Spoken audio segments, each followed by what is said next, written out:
Labai trumpa literatūros teorija.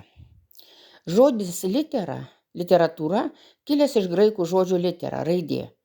Todėl plačiąja prasme literatūra vadiname visą tai, kas parašyta. Ir moksliniai vadovėliai, straipsniai, publicistika, žurnaluose, laikraščiuose ir taip toliau. Bet kalbėdami apie literatūrą, suvokiame grožinę literatūrą. Grožinė literatūra tai yra meno šaka, kuri pasaulį perteikia žodžiu meniniais vaizdais. Pasaulis gali būti perteiktas tikroviškai, tai yra realistiškai, gali būti fantastinis, pasakos, legendos padavimai, gali būti poetinis, kalbama ten metaforomis, vaizdais, apie jausmus, kuriuos ne visi galim suvokti, suprasti, bet bandom pajusti. Taigi, pagal laikotarpį literatūra skirstoma sąlygiškai į tokias dalis. Antikinė literatūra, vadinasi, parašyta prieš mūsų erą, tai yra Homero, Iliada ir Odisėja. Ir paskui labai plati grupė ankstyvoji literatūra, viduramžių literatūra, renesansas, barokas, klasika, modernizmas, postmodernizmas ir taip toliau. Taigi, visa grožinė literatūra pagal parašymo būdą yra skiriama į 3 rūšis. Pirmoji tai yra epika arba epas. Jai būdinga platus pasakojimas. Turi būti siužetas, veikėjai, kitaip sakant, kas su kuo kaip ką darė. Antroji tai yra romanai, apsakymai, apysakos, padavimai ir taip toliau. Antroji literatūros rūšis yra poezija arba lyrika. Lyrika tarptautinis žodis, poezija lietuviškai. Perteikiami jausmai. Kalba yra eiliuota, ritmiška, daug meninių vaizdinių priemonių.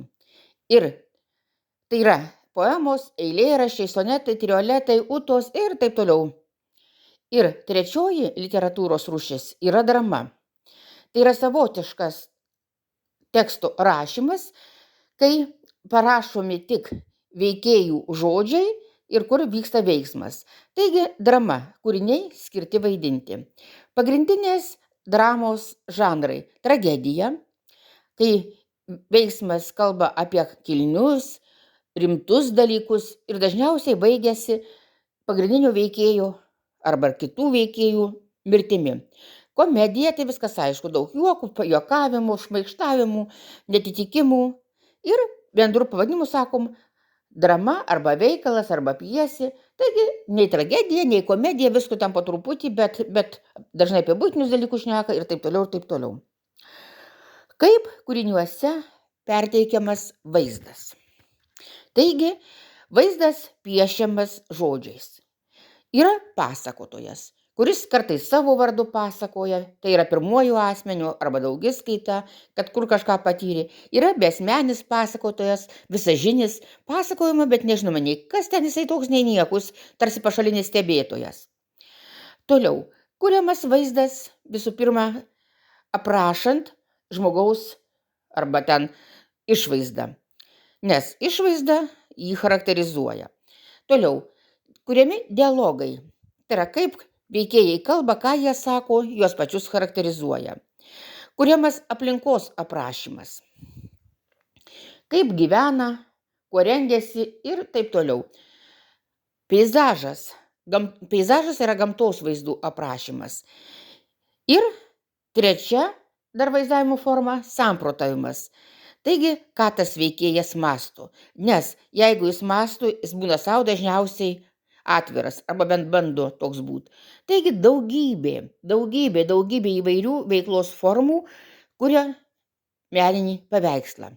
Bet kūrinyje svarbiausia ne veikėjai, ne rašytojas, o skaitytojas. Nes jeigu skaitytojas skaito, jisai savaip suvokia tą kūrinį. Taigi kūrinio suvokimas priklauso ir nuo amžiaus, ir nuo skaitytojo išsilavinimo, ir nuo kažkokios gyvenimiškos patirties, ir nuo charakterio bruožų.